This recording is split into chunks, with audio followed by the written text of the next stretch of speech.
the trajectory that Call of Duty Zombies has gone in is interesting to say the least. And in this video, I'm just going to talk about Treyarch Zombies games because factoring in Sledgehammers and Infinity Wars, there are just way too many, and I've played them nowhere near as much, so just talk about Treyarch's games from 2008, World at War to Vanguard, 2021. The way that the Zombies mode has gone with every game is fascinating. Now, obviously, everybody is going to have their different opinions on what you think is the better game, which one you think is worse than the other. At the end of the day, it is all personal preference, but I do think there's a general feeling within the Zombies community on what we expect from this mode, and because it changes each year, we can use that to rank every game. And so that's exactly what I thought I'd do for myself. And if I had to show you it in a visual form, well, here it is. I think from World at War to Black Ops 1, then to BO2, and finishing with BO3, each year Zombies progressed, Black Ops 3 being the peak of that progression, and then Black Ops 4 released, which took a big dip. It then went up slightly again when Cold War released, although I would say I was debating whether to put this on the same level or slightly lower. Again, it's all personal opinion, but I think there are some very valid arguments for Cold War either being a little bit better or worse than BO4, but nowhere near its peak in my opinion.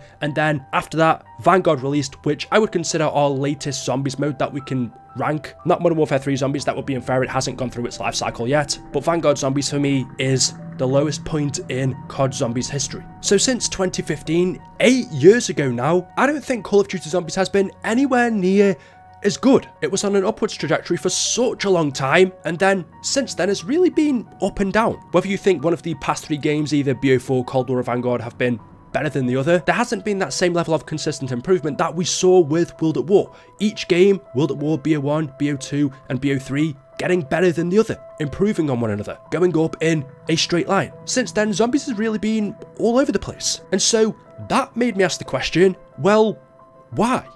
What's happened? What made in the early days of Zombies games each one improve upon the one before, and what's made Zombies in more recent times either slightly improve or massively decrease in quality from one game to the next? Where did that consistency go and why? To figure this out, we need to start with World at War Zombies back in the beginning 2008, that not made Zombies what it is today, but kickstarted because Zombies now is quite a bit different to the version that we saw in World at War. This is a very basic version that includes all of the basic features you expect in Zombies, such as the mystery box, perks, power-ups, war weapons, but a lot has changed, which is why I would say World at War is at the bottom. That doesn't mean it's bad, it means there are a lot of games that took the basics that World at War Zombies gave us and then improved upon it. For example, Nakdur and Toten is probably the bare bones of a Zombies map. The very first iteration never included a perk machine. If you thought it did, you're probably confused with the Black Ops 1 version or BO3 or any other version of Nakdur we've seen, which is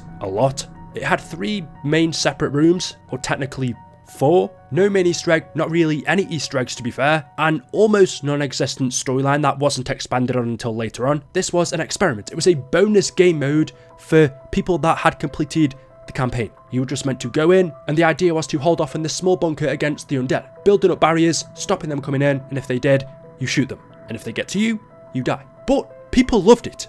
If we got something like this nowadays, I'm guessing it would be totally shit on, but because we had nothing like this at the time, and more so because it wasn't an expectation like Zombies is nowadays in Treyarch games, it was adored. People wanted more, Treyarch gave us more, and we had 3 more maps, Verrucht, Shinonuma and Darice, which I would say, all 3 of them, Shinonuma for me, slightly less. I think it's okay, but I love the atmosphere that Treyarch created on Verrucht. Probably one of the scariest maps still to this day to play. If that's the kind of feeling you want from COD Zombies, you still play this map. Darice, for me, still a top 10 map of all time, which is amazing considering how basic it is. All of the World at War maps are basic. The features in World at War were basic. We did eventually get perk machines, we did eventually get the Pack-a-Punch, but still compared to more recent times, it's not much. But World at War Zombies was amazing, which I suppose is confusing as to why it's so low down on my ranking, but the reason for that is simply because BO1 was better. Every aspect of World at War it improved on. Better maps, new features, more perks, dolphin diving, main Easter eggs, a fully fledged storyline, even though that did take off towards the end of World at War. Black Ops 1 is where the version of what we know COD Zombies to be today really got into the swing of things. If you want to thank any game, just in my opinion, BO1 is the game to thank for that. This time it released with 2 Zombies maps, 5 in Kino der Toten, that's excluding Dead Ops Arcade, which was a third bonus game mode because regular zombies wasn't a bonus anymore, it was a staple in Treyarch's games. Kino der Toten was the main map. I would say 5 was more the side map, the lesser played one, although still very popular, and still to this day you could say Kino der Toten is the most iconic zombies map ever. If you mention Kino der Toten to anyone, even people who don't play zombies, I think as long as you're a gamer, you probably know that it's related to Call of Duty, and even if you're a multiplayer player, you have no interest in zombies, I guarantee you've played this map at least once. So we had Kino, 5, Dead Ops Arcade, Ascension, Call of the Dead, Shangri-La, and Moon, but we also got remastered World at War maps, which was Nacht Verrückt, Shinonuma, and Der Riese. That's 11 zombies maps on Black Ops 1, excluding Dead Ops Arcade, which is, well, crazy for 2010, 2011 when you think of the amount of zombies maps we get now. How did we get that many on BO1? We essentially got Zombies Chronicles back in 2010, not for BO3 in 2015. But just quickly going through the maps, I've already said Kino was iconic. 5 was the bonus map, the smaller, less popular one, but still had an important role to play. Ascension introduced to us the first main Easter egg quest and PhD flopper. It was also, I would say, the easiest zombies map to date. Compared to any Black Ops or World at War map, Ascension was the one you would play if you weren't good at zombies, or if you were just getting into it, or if you didn't want to be stressed out. It was accessible for everybody. Call of the Dead gave us our first look at celebrity casts. Shangri-La was the difficult map if you wanted a challenge, and Moon, well, if there's ever a way to end a zombies game, going to the moon, low gravity, blowing up the earth, there isn't a bad map, and it's difficult to think of some bad points. If I was really nitpicking, the 2-hit down system made BO1 overall a lot more difficult. I think when they introduced 3 hits in Black Ops 3, I think it was, zombies became much more playable. Taking 2 hits and then you were done could be not only frustrating, but really unlucky if you were double hit. So it wasn't perfect, but not only did they vastly improve on World at War, they ported all of the maps to this game anyway, leaving no reason to really go back and play World at War. BO1 had everything. But what had more was Black Ops 2. Releasing 2 years later in 2012, described by Treyarch themselves as being the most ambitious zombies project to date, the first map, Transit, Green Run, definitely was that. Or at least that's what Treyarch intended. You could see the idea, but the execution was wrong. Treyarch's ambition for BO2 Zombies was so much bigger than what it turned out to be, and for that reason, the beginning of it was a disappointment. But with every DLC map released, and I would say it is the DLC that saved this game, it made Black Ops 2 Zombies one of the best and most unique zombies ever. And what I love about this is, unlike a lot of newer games, even though Treyarch got BO2 wrong at the beginning, they quickly turned it around. They didn't stick with that same formula, they didn't try to improve what wasn't working. But what was it that went so wrong in the beginning? I was around during the BO2 days and I remember it getting so much hate upon release. Transit was considered one of the worst maps of all time. It still is, although I think there's a little bit more love for it now, but it's still one of the worst, let's not kid ourselves. And the reason for that is it just didn't reach its full potential. The idea of having a big, semi-open world map with a transportation system had never been done before, so they got that portion right, but including things such as buildable wonder weapons, which was new to us, especially when they're as bad as the jet gun, having the pack-a-punch system be limited, including annoying features into the map such as the fog, the denizens,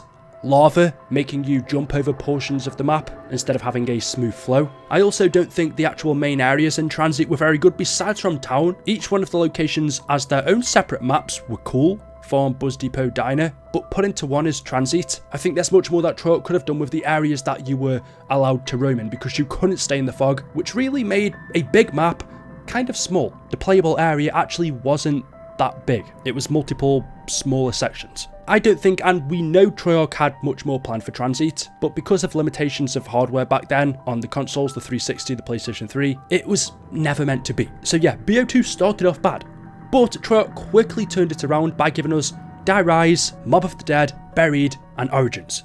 Not forgetting the bonus map, Nuketown Zombies. Unlike the bonus map that we had in BO1, 5, everybody was able to play that, but the bonus map for BO2, you had to buy a special edition of the game or purchase it separately. It didn't come on the disc, and I think if it did, that might have softened the blow for a lot of people of Transit being so bad. If you didn't want to play that, you could play Nuketown on the side. But because it was a separate purchase, perhaps for people that didn't like Transit, really it should have been free. And Nuketown was actually pretty good. It wasn't supposed to be a main zombies map, it was a multiplayer map that was zombified, and for what it was okay. The other main maps though, Die Rise, was really weird. I never know what to actually think about this map. Sometimes I like it, sometimes I don't hate it, but it's rare I feel like playing it. It's always been a really weird one for me. It's got or did have one of the most fun wonder weapons of all time, the Sliquifier, but just jumping around, having to go up and down constantly, back and forth. Yeah, I always thought it was a mediocre map. The next DLC map, Mob of the Dead, I've probably said this one too many times now and I'll say it again, one of the best maps ever. Every single thing about it, from the characters to the map itself, the layout, Alcatraz, the atmosphere, the main Easter egg, the story, the exclusive guns, the wonder weapon, Brutus. Without Mob of the Dead, I don't think Black Ops 2 would be up there. It owes a lot of its love to this map. We then got Buried, which I do think is a good map, but again, similar to Die Rise, I've always had that feeling of it's good but not amazing. I love the wonder weapon, the layout's good. I hate packer punching on it, just getting there is annoying. But there's just always been something about Buried that, unlike a lot of other maps, has never made me want to say, hey, I feel like jumping on zombies and playing Buried. But the final map, Origins, did. And it really is these two maps, Origins and Mob of the Dead, that make BO2. And I've got to say, without these two maps, if you could just imagine this game having Transit, Die Rise, Buried and Nuketown Zombies, it's actually not as good as you think. But when you add Mob of the Dead and Origins, because these maps are so spectacular, it changed the game. And Origins changed the game of zombies altogether. How the zombies mode was viewed. I think before this you could argue that it was still a side mode, a mode that a lot of people in the multiplayer community still didn't pay full attention to. But when Origins released, seeing the scale of it, those 1,000 foot tall robots, this was an experience that you were never going to get in multiplayer. And like Kino der Toten, I think this made a lot of people try COD Zombies. And if not, it got you intrigued. And is there an argument to say that without Origins, Black Ops 3 Zombies wouldn't be what it was? This map is almost like an edition of that game. Not only did it kick off that story with the premise characters, but the madness that we saw in Origins continued with the madness that we saw at the beginning of BO3 Zombies with Shadows of Evil. Because this map was such a different experience to what Zombies was. I remember everybody saying, wait, aliens and zombies, what's going on here? But people quickly got used to what zombies had now become and fell in love with it. And so this was it, the peak of zombies. Shadows of Evil, The Giant, Dead Ops Arcade 2, I don't know why I mentioned that one, The Rise and Draka, Zetsubo no Shima, Gorod Kurovi, Revelations, and Zombies Chronicles. Like I mentioned, Shadows of Evil wasn't liked at the start, but not because it was bad, not for the same reasons that Transit was disliked, but because it was so different to anything we'd experienced to this date. Understandably, it took people time to get used to it, even me, but very quickly players loved it, and seeing that this was probably required in order for Treyarch to take zombies to the next level, adding a whole new dimension into the storyline mainly, which in turn could improve Easter eggs and gameplay. But besides from that, I would also say this game was the first one in a while where Treyarch had made the biggest gameplay changes we'd seen since the end of BO1, BO2. It was now a 3-hit down system instead of 2. We had the Gobblegums, Dr. Monty's Factory, which added a totally different dimension to the gameplay. The graphical difference was also massive. The Giant was the bonus zombies map for this game, which was, just in case you don't know, a remastered version of Derice. It was always going to be difficult for Treyarch to go wrong with this one. It was a fan favourite map anyway. The graphical difference was huge compared to the original. And although they kept most things the same, it did feel fresh. It didn't feel like Nakda and Toten, where we've just seen that map that many times that we got sick of it. Or similarly with Shino Numa, I can remember one new pretty big Easter egg, which was the lasers coming out of the Giant's eyes, a couple of smaller ones, but that was it, and that was all they needed to do. Then for DLC 1, they gave us The Rise and Draka, a map catered towards every kind of zombies player. If you didn't like the alien stuff that we saw in Shadows of Evil, that was toned down. However, for me, the best thing about it was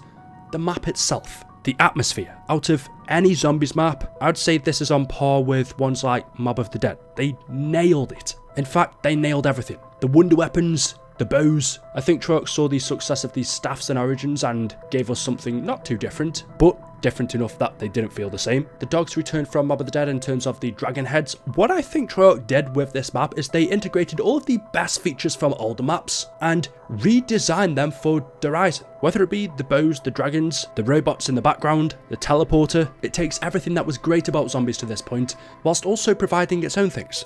For me, this is the best zombies map of all time. We then got Zetsubo no Shima. If there is one downside to BO3, you could argue this map kind of killed the run that it was on. I still don't think it's as bad as people said at the time. I don't know if any of you guys will be able to remember, but we had such a long wait between Horizon Drakkar and Zetsubou no Shima. People were super excited for this map, and so when it did come out, because it wasn't quite on par with Horizon or Shadows, just because we had such a long wait, or it felt like at least, it made it that more disappointing that the wait wasn't quite worth it. But really, Zetsubou no Shima is an okay map. It is the worst on the game, but that doesn't say much when the game as a whole is really good. And so, not long after, we had Go Red Kurovi, which took us back in the right direction, and they finished off the DLC season with Revelations. While this map wasn't what we expected, we thought we were going to have a great war map. One of the reasons I would say DLC 4 wasn't as good as it should have been was because of our expectations, not because it was bad. That was on Zombies fans. So when you remove that, Revelations, again, is a good map. And what did Treyarch do to put a cherry on the top of this perfect experience that BO3 Zombies was? They gave us Zombies Chronicles. Considering everybody is still asking for Zombies Chronicles 2, that tells you how successful this was. This was, and might even still be, the top selling DLC of all time. I think it's at least still the best selling Call of Duty DLC, but for the year that it came out, 2016, it was the best selling of that year. It was super popular for a reason. So everything that BO3 gave us was an improvement on every iteration of Zombies we'd had before. It was better than World at War, better than BO1, better than BO2. It was the best of all of those games put together. And well, when you're on this good of a run, there's always the chance that it's gonna drop. Nothing goes in a straight line forever, and that's what we got with BO4. I think if Black Ops 4 Zombies released any other time, maybe during 2015 when BO3 came out or before that, if BO3 never existed, Black Ops 4 might be considered one of the best. But because that game was so perfect, Treyarch tried, and you can tell they did, but couldn't match the quality of what they produced to this point. And that wasn't entirely Black Ops 4's fault. They wanted this to be the most ambitious Zombies project to date, and that was shown by giving us 4 Zombies maps on day 1. Something that had never been done before. The max we'd ever gotten was 2, but for some reason in my head I have 3. And the marketing for this game compared to previous ones was heavily based around the Zombies mode. COD developers always promote the campaign and the multiplayer more, but it felt like Zombies was the focus of BO4, and giving us 4 maps on day 1, Voyage of Despair, 9, Blood of the Dead, and Classified, but more doesn't always relate to better. And despite its amounts of content, the game didn't get off to the best of starts for 2 reasons. 1 being the amount of gameplay changes they made, and 2, the blue screen errors. Because of how many people were receiving errors playing Zombies, this became a meme. Whenever you have bugs, glitches, or crashes in your game, especially in the beginning, it's always going to taint people's perception of what they're playing, even if it does eventually get fixed, and it did. But I think what was a bigger problem was the unnecessary gameplay changes that they made. The perk system, for some reason they completely scrapped how the perks worked all throughout Zombies up until this point, which was a basic but working system. They added extra unnecessary upgrades to the Pack-a-Punch system, and each of the 4 maps that released had their own problems too. Blood of the Dead was a remake, or I should say reimagined version of Mob of the Dead, a classic Zombies map, but the problem was it was nowhere near as good or on the same level as the original. If you're going to bring back an old map, you at least have to make sure that it's on the same level, if not better, than the one we'd played before, not find ways to make it worse. It wasn't terrible, I still like Blood of the Dead, but it was definitely disappointing. Classified was a bonus map, but I feel like unlike Nuketown Zombies, everybody had this, everybody played it, and it was good. The only complaint that I really saw with this map was the main Easter egg, how you had to get up to round 200, I think it was, in order to see the ending cutscene. Let's not talk about that. And then the 2 other maps we had on day 1 were 9 and Voyage of Despair, which were part of the brand new storyline that Treyarch introduced into BO4, being Chaos. Just putting these maps aside, talking about the Chaos storyline itself, to me, this was a mistake having 2 stories, the Aether and the Chaos, going on at the same time, because each one was taking away from the other. Because the Aether storyline was so deep, it had over 10 years of history, having to follow that at the same time as learning a new story just wasn't possible. As soon as you tried to get into one, as soon as you tried playing the Aether maps, you then had to play the Chaos maps. Because there was 2 Aether and 2 Chaos maps, you switched between both quite often. And like I said, because both stories can be confusing, I just don't feel like it was the right way to begin a story. They should have ended Aether first and then started the Chaos one, because all it led to was arguments and people becoming disinterested in one of the 2 stories. On the most part, the Chaos one, but at the same time there was people that really wanted to continue with the Chaos story, yet Treyarch was still trying to tell the Aether storyline and finish that one off. The 2 Chaos maps on disc were Voyage of Despair and 9. 9 was actually really good. It's more basic in terms of the layout. There's a center part and then 4 different sections that lead off and go underground, compared to the confusing mess that Voyage of Despair's layout was. So 9 was actually received pretty well, and for most people would say was the best map on the disc, leaving a mixed reception for the start of BO4, but then as the DLC maps released, DLC 1 was Dead of the Night. It might as well have been called Dead of the DLC. I don't think anyone even knew this map existed. Treyarch hardly did any marketing for it. There was no hype around it, and when it did release, it was very mediocre, so that didn't help BO4's bad beginning. DLC 2 was Ancient Evil, which was the final Chaos map we got in this game. This one was much better than Dead of the Night. It did get the attention it deserved. It had everything you'd want from a zombies map. The only problem was, and it's not exclusive to this, that was the last time we saw anything from the Chaos storyline. This map ended on a cliffhanger. It was clearly supposed to continue in Treyarch's next game, but it didn't. We never saw it again, and for that reason, this map leaving the storyline on a cliffhanger, it almost feels unfinished. It's like having a 2-part movie, but part 1 only ever releasing, leaving you wondering, well, what does half of this stuff in Ancient Evil even mean? If we don't have the continuation, then what's the point of the first part? But at the time, we didn't know that. We thought it was going to continue, so this map's job was done, and that meant we could then continue on with the Aether story. DLC 3 was Alpha Omega, and I feel like I can tie DLC 4 Tagdo Toten in with this as well, because to me they feel like they both suffered with the same problem of not being what we expected. Alpha Omega was a reimagined Nuketown Zombies, Tagdo Toten was a reimagined Call of the Dead. We all thought for the end of the Aether storyline we would be getting a Great War map. In fact, according to leaks, we should have gotten that, but because of time restraints and budget cuts, the end of BO4 suffered. Both Alpha Omega and Tagdo Toten probably weren't maps that Treyarch wanted to make, but because of the restrictions, this is what they had to release. In the end, as we've seen from other zombies games, it could have been so much worse, but it also deserved so much better. This storyline had been going on since 2008, this was it, this was the end of it, and it kind of fell flat. No proper cutscenes were some of the complaints, no new perks or wonder weapons, more varieties of older wonder weapons, like the ray guns in Alpha or the Tundra gun and the alternate wonder waffle in Tagdo Toten. It was nice to see the transit crew again in Tag, but the ending cutscene absolutely killed me.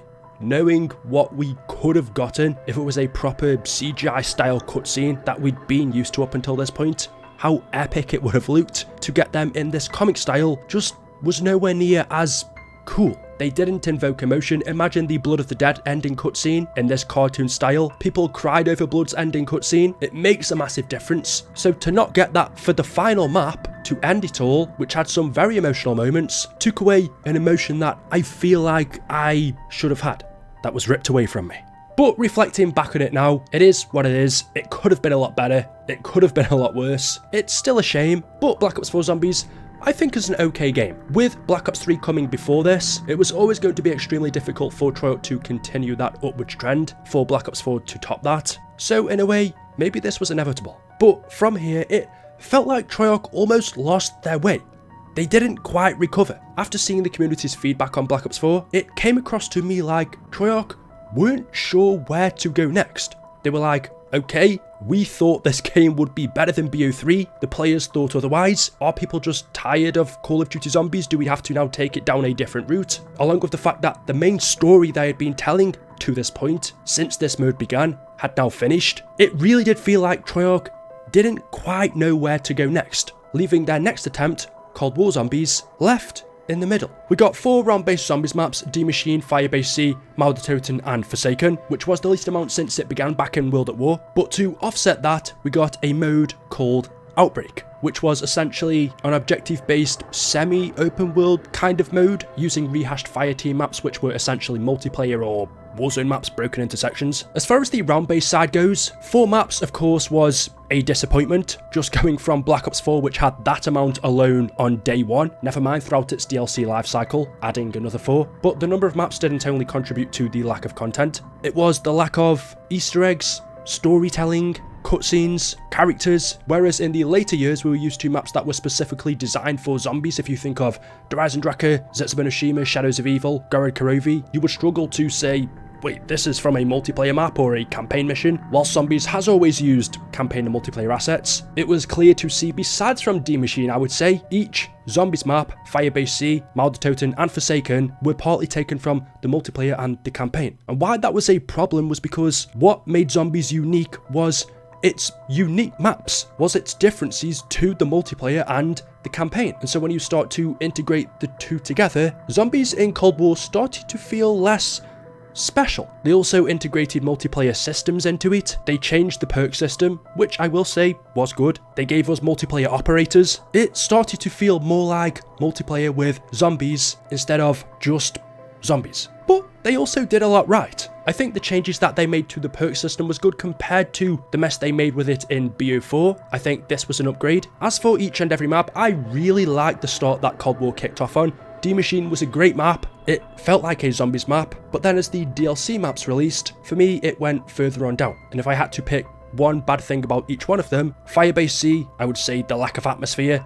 Maudertoten was better, to be fair. It's a good map, but Forsaken is just a campaign mission. One thing you have to understand about Cold War is Treyarch didn't have a long time to develop it. I think it was 1 year. This was originally a Sledgehammer game, which might explain why it feels so different to other Treyarch games. If I could describe them, I'd say usually Treyarch's style is more cartoony, whereas Sledgehammer or Infinity would go more for realism. Cold War felt like it went more down the realism route, and the reason for that more than likely is it wasn't a Treyarch game, and that is a valid excuse that can be used for all of the bad points as well. Like I mentioned, we also got Outbreak, but because it was so different to the traditional style zombies that people had been playing for over 10 years, even though everybody had been asking for an open world zombies, this wasn't quite that. However, Outbreak did have a big fan base. I feel like it was catered more towards newer players who maybe just could never get into Call of Duty Zombies for whatever reason, and because Outbreak was more like multiplayer with zombies instead of just a zombies mode, it was more accessible. Outbreak's also easier, it's a lot slower. There are many reasons why you would like it, and on the other hand, because of that, there are also many reasons why, if you're a Zombies fan, perhaps it wasn't for you. But I will say overall, I think Cold War Zombies was more accessible to the general Call of Duty player. For me, it's definitely the easiest COD Zombies ever, and you might not think it, but I'm not that great of a Zombies player, so for that reason, I quite like Cold War, that it's not stressful, that you're not going to have a hard time playing it, it's not a challenge. But you could see, because of all of these points, there are reasons why for a lot of other Zombies fans, it wasn't seen in that way and loved. It was seen as a step back. And that's the reason why on my chart I've put it slightly above BO4, because to be honest I think I'd rather play this over that game, but only because I find it more accessible and less annoying. Not because I think it's better in quality. I just think there were too many features they added into Black Ops 4 that made it unplayable compared to Cold War.